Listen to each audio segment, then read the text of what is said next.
No brakes, no filters. This is Life is Fast. I'm your host, Steve. Let's dive right in. So let's start off tonight's first episode. I'm here with Michelle and Rob. They run the D6 Ultimate Quad Series. How you doing, guys? Great. Good, good, good. So let's just start off. Tell us about the D6 Ultimate Quad Series. Just give a basic overview of what it is, where it is, and how you guys got started. Sure. Who's doing that? Miriam. You can do that. Let's see. So the D6 Ultimate Quad Series is a local ATV series within District 6. We run mostly not mostly, but Pennsylvania area. What region would you say we're in? Eastern Pennsylvania. Eastern Pennsylvania. We offer classes for all different skill levels, from a straight up beginner to an expert. Okay. The ages of a rider could be anywhere from 4 years old to 90. Well, already We have then. classes for all ages and all skill levels. That's awesome. It sounds like it covers a big area of that. So that's good. It's diversity. You know what I mean? So how did you guys actually get into running D6? How did that start? How did it, come to fruition? Let's see. Well, I guess Rob used to race when he was younger, Oh, okay. and when we met, I guess we started talking about riding, and I thought it was really cool. And I'm like, too bad I didn't know you back then. I would have liked to gone and do all that stuff. And then, long story short, a quad showed up at his house, or he went and picked up a quad, and we went riding. Well, we went to watch him ride, right? At Oh, Yeah. Evanston. okay. How long have you guys been running the D6 now? How many years have you been in charge of getting everything done? So this year we just finished our 11th year. Wow. Okay. So Been at 2026 it will be quite a 3 years. while. Yeah. I already know myself, obviously, since I am your series photographer. But for all the viewers out there who know nothing about the series, what is the goal of D6? So the goal of D6 is to provide a fun family atmosphere for people that enjoy racing, riding, ATVs. Um, Sometimes I feel like even though it's a race series, racing is just part of the weekend fun for everybody. You want to come hang out with your friends? Yeah, you have to race. Everybody there loves it.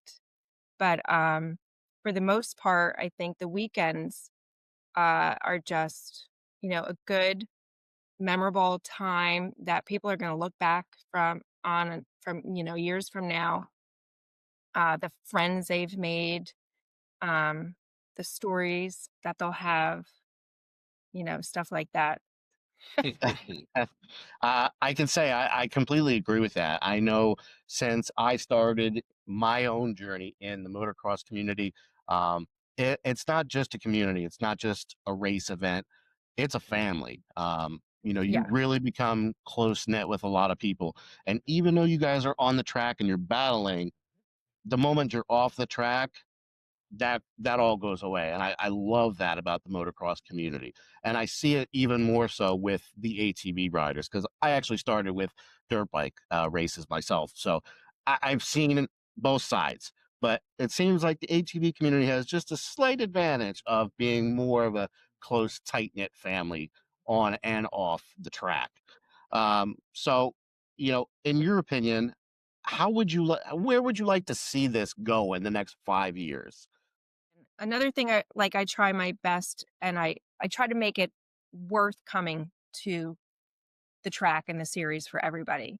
We also have, like different events and stuff. So we try to make it more than racing. But we have been growing all these years. I mean, when we first started, one of the reasons we stepped in a little bit, uh, we had a race at Rocket, and I think there was 18 entries. So obviously we didn't race that day. Um, but we knew like something had to be done. And it just kind of we just kind of snowballed into it a little bit, right? Yeah, well, it started because there was another series that was run by bike guys, and we all know how that works out. Um, so District 6 wanted to start another quad series because they used to have one, the Ultimate Series. And Ernie from FTR and Jerry Fessler, they approached us uh, to help out with a new series because they wanted to bring it back to District 6 because it wasn't a District 6 series. Um, and it snowballed from there. We just went in to help, and now she's running it. So I Nice. mean, we hope to see it Fantastic. constantly and continually grow. Uh, Agreed. How do you think we can do that? How do you think we can bring participation to bring it and get it to continue growing over and over? What do you think attracts people the most, and what do you think we could change to attract even more people with the upcoming season?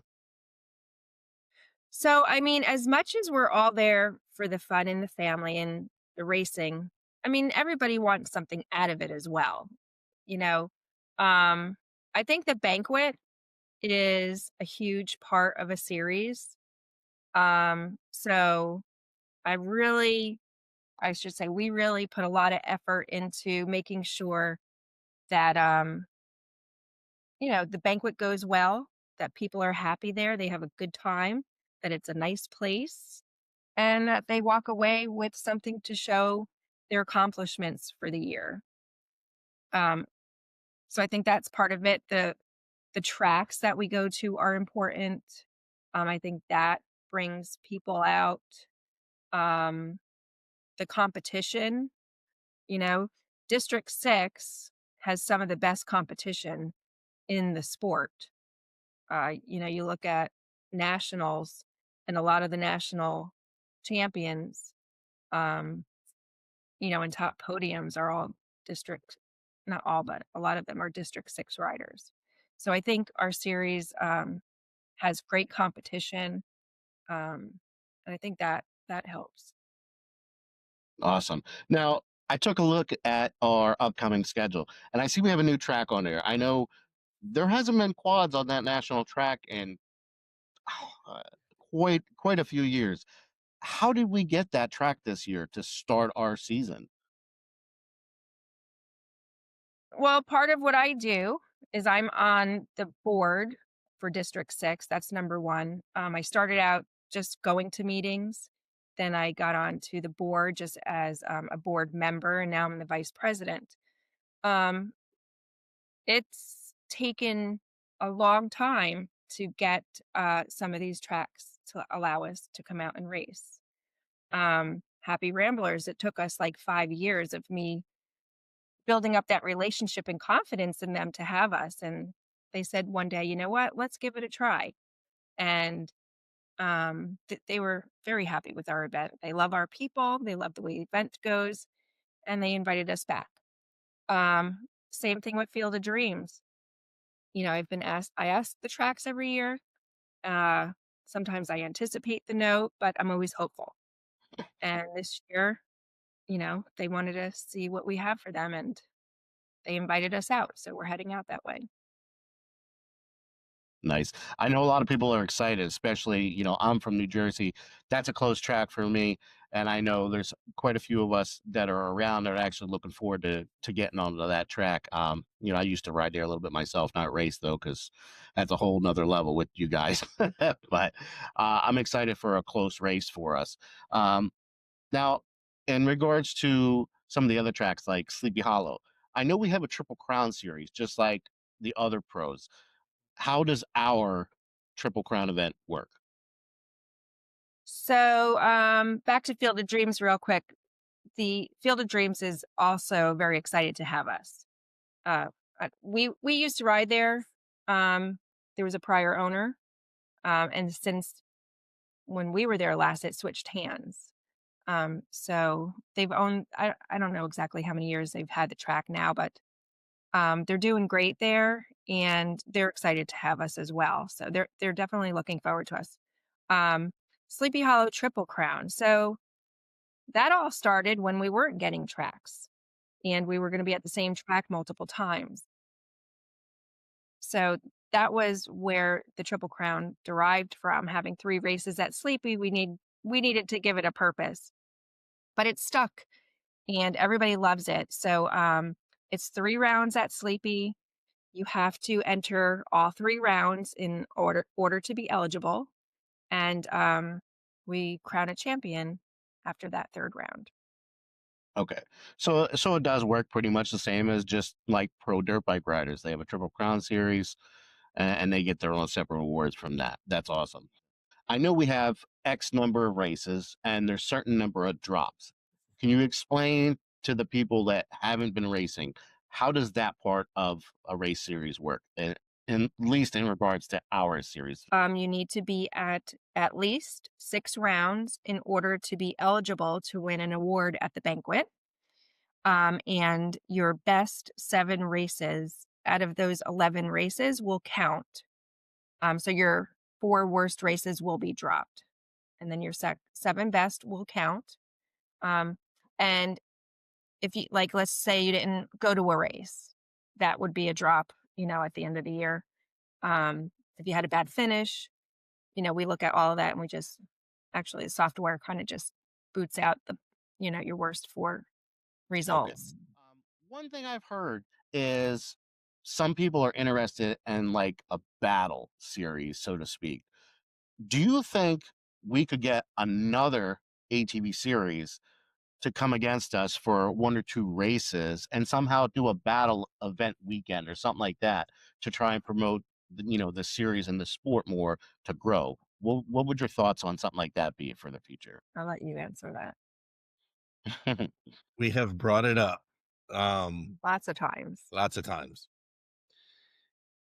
The problem with it is that really the only 2 series in the Northeast is us and QXNE, which is basically in New Hampshire, Massachusetts, Maine, and all the riders are from, say, a 3-hour radius around a certain spot in New England, which is nowhere near us.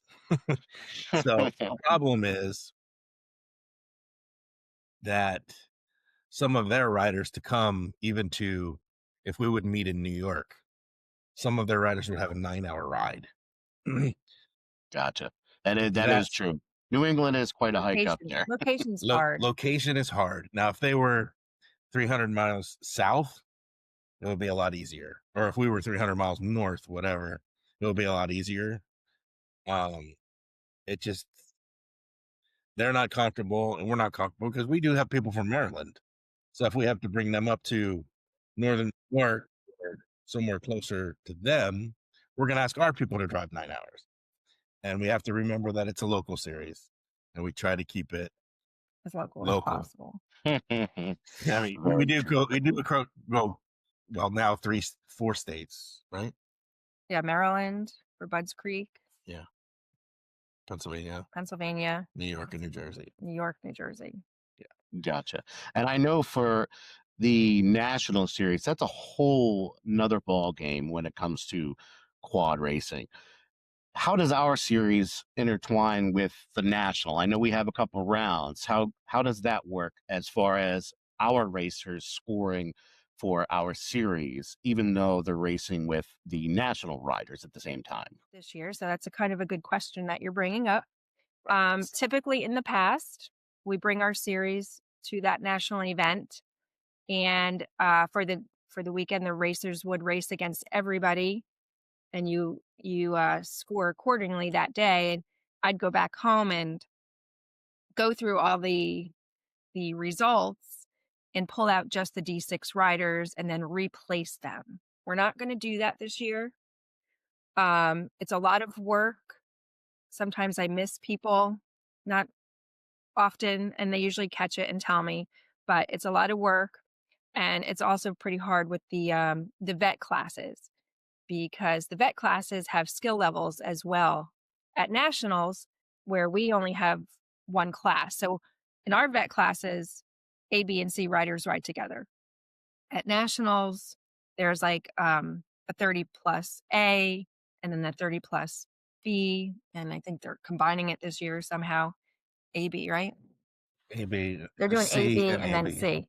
Mm. So this year, when we go to the nationals, how you score at that event is the score you're going to receive with D6 as well. Okay. Okay. All right. So, That sounds good.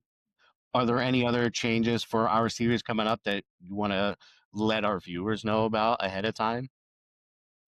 well, we added a 90 auto class. We did a little poll on that to see like how many 90 auto versus 90 shifters we had and who's riding both because we really only had we had a 90 shifter and a 90 open class. And some of these kids are riding autos. So the autos really didn't have anything but one class to race in. So somebody brought it up on Facebook. I did a poll. Seems like we have quite a few who will be riding a 90 auto. So we've added the 90 auto class. Um, we are no longer having a 125 class. If you have a 125, you can still race in a 70 or 90, depending on your age, but we're not going to have just specifically the 125 class. Um, Staying on the 90 subject, the nationals changed.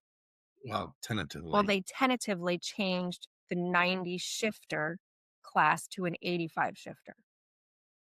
We're not going to do that this year because we're going to keep our 90 shifter class as is.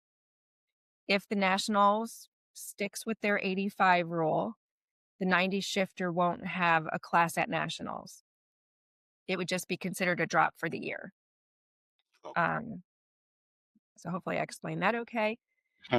But and then we did readjust our women's class. So our women's class is now women 15 plus.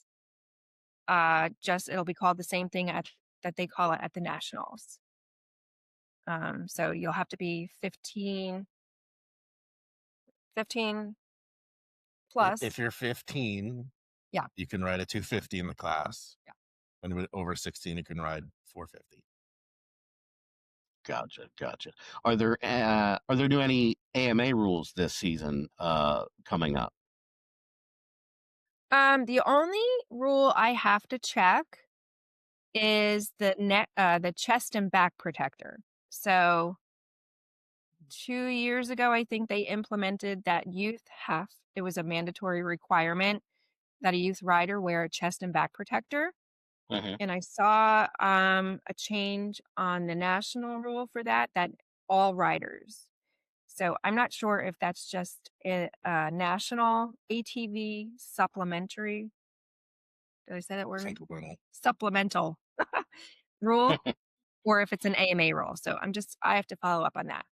But I know at the Gotcha. nationals, they are now requiring all riders to have chest and back protection.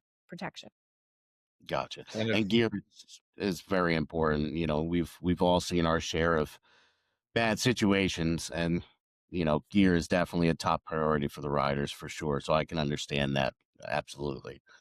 How do you try to obtain new sponsors? Are there any new sponsors that are coming to the series this season? Reason I've been working on the banquet, so I haven't really stepped into the next phase of getting sponsors. Um, for the most part, our old sponsors usually stick around. Um, Fortunately and unfortunately, most of our sponsors are riders. Um, those that have businesses and companies and are involved in the sport are the ones who are sponsoring us pretty much. Um, Not everybody though. I mean, we've had Blood Lubricants around for the past, gosh, maybe 10 years. He's industries. He's not he doesn't have a rider at the track, but he has been sponsoring us for many years. So, I don't know, we had Muck Off a couple of years in a row, and I was at Daytona for the pro race and walking around at Daytona, they set up like, what is it called? Oops. Oh, booths. Bike week. Yeah, Yeah. bike week and stuff. So Muck Off was there, and I walked over and I'm just like, "Hey, I run the series. Do you think you might wanna help out and sponsor or something?" And they did. They sponsored us for a couple of years. So I just try different avenues, um, reaching out to different companies, stuff like that. We're always welcome to anybody else that wants to help find sponsors. The more help, the better. I'm just one person. I can only extend myself so much, but I do try. I'll definitely be reaching back out to our current sponsors because they've just been awesome. I mean, they really support everybody, and you'll see at the banquet what everybody gets this year. So without them, there really wouldn't be much of a banquet. Yeah, I will I say can tell you from being at the banquet the last few years myself, it's a great time. It's a good close to the end of the season, as well as kind of preluding to the next season. Because even though we're all discussing awards and how everybody did, we're already discussing what's coming up, who's changing bikes or who's going with this or that. So I really enjoyed the banquet. I think it's a really good close to the end of the season myself. this year's is going to be better than last. We can't even walk in our garage because there's so much stuff. Well, sounds like it'll be a good time for sure. And it's in the same spot, correct? Yeah, so it's at the DoubleTree by Hilton in Reading, Pennsylvania. Um, so as a district, it's the motocross banquet. It's not just the quad or bike, it's the motocross. Uh, that weekend is motocross. The following weekend is hare scramble, flat track. So each discipline has a banquet, and we divide it up between the 2 weekends. So it's a good time. The facility fits us well. I think the pool's there, so the kids have a great time with that. There's the bar afterwards that serves food and stuff. Everybody seems to hang out there and have a good time. When there's Supercross, right? Mhm. The one year we had the other room, they put up a big movie theater room, and everybody Okay. could watch Supercross, and it's a good time. There's going to be basket raffles, door prizes. It's a pretty good time. I think everybody enjoys themselves. That's great. I can't wait. I know it's only a few weeks away, and it's just creeping up closer and closer. Now, I know you guys have a lot to do, so I won't take up any more of your time. Is there anything else you'd like to tell our viewers for this first episode of Life is Fast? Well, do you have anything? Just if you don't have a quad, go buy one, join the series, have fun, and you will have a huge extended family. Yeah. And we want to thank you, Steve, for all that you do for the series. Absolutely. You've become a great asset. We appreciate all that you do for our banquet as well. I mean, um, in a sense, what you've done and given our riders is just quite generous. Um, it's really appreciated. And coming out on those weekends and spending your time with us is fantastic. So we want to thank you as well.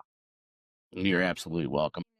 This upcoming season, um, this past year or two, there was a bunch of different quad series happening, and two of them um, have ended. So Oh, we're okay. inviting all those riders come out to ride with us. We welcome you with open arms, and let's grow our series some more, bring more of that competition.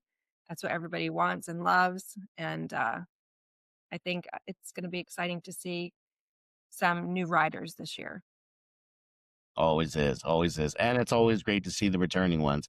I know I'm gonna let you guys go, but I one more thing I do like seeing all of the riders progress every year from the 50s up to the pros. It's just absolutely amazing to watch everybody grow and just their skills just get better and better as time goes on. It's really something special to watch. Yeah. Oh yeah, a lot of these kids um, are are definitely progressing. I mean, I'm not going to name everybody here, but they're coming from the back of the pack all the way to the front now. You know, new kids are winning and getting on that podium. So yeah, they're all doing pretty well. And I think it's all because they're, you know, who they ride with. Mhm. That plays a big part in them getting their speed, and they're all just pretty great, talented riders. And being in it for what, 12, 13 years? Us? Yeah. Yeah. Watching the kids that were on 50s and see where they're at right now is just amazing. Yeah. How they grew from, being scared to do a jump to, some of the biggest jumps in the country. It's pretty cool. Yeah, I could agree with that. And another thing is, I know we've had some of our kids go pro. I know Tyler Marlin, 609, went to the AMA Pros last season, did a really good job. And I know there's a few other names like Heath Hanna that are stepping up this season to be AMA Pros and run those national series. So, it's really good because, you could be a small town person and all it takes is some dedication and hard work, and then you're right up there with the names of people like Joel Hetrick, Brandon Hogue, and all those guys. So it's something Mhm. special to watch for sure, and I'm looking forward to this season. I know we had a few pros that retired this year, so 2026 is going to be something to watch and see who steps it up and really fills those spots in the pros. Yeah, for sure. All right, Michelle and Rob, I'm going to let you guys go. It's been great talking with you. I know we'll see you again for another episode, probably mid-season. We'll do a good little review of how the season's been going and what's been going on. But we're going to let you go. This is Life is Fast podcast. Have yourself a good night.